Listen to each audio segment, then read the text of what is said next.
Diana.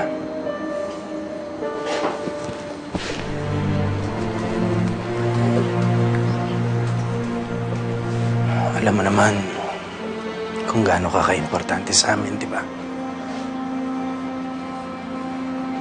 Pasensya ka na.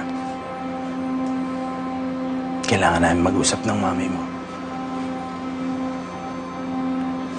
Alam mo, anak, hindi naman naiiba sa amin si Bradley eh.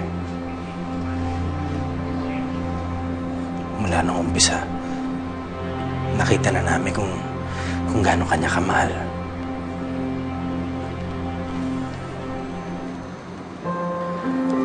Kaya, pumapayag na kami.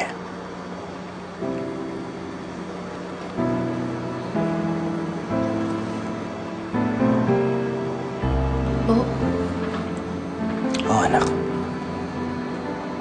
Pumapayag na kami na magpakasal kayo ni Bradley. At naiintindihan namin kung bakit nyo kailangan gawin yan.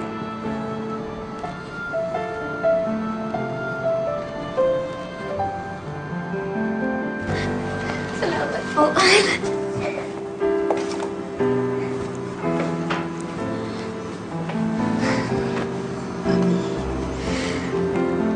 Maraming salamat po.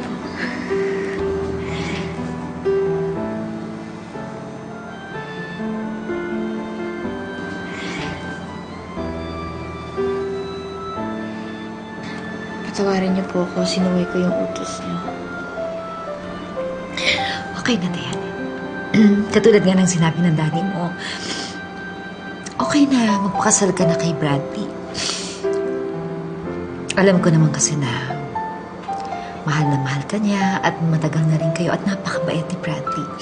Kaya okay na magpakasal ka na sa kanya.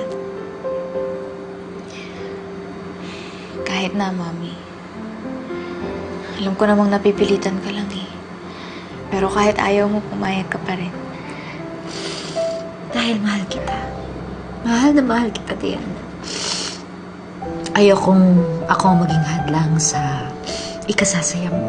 Gusto kong maging maligaya ka sa piling ni Bradley.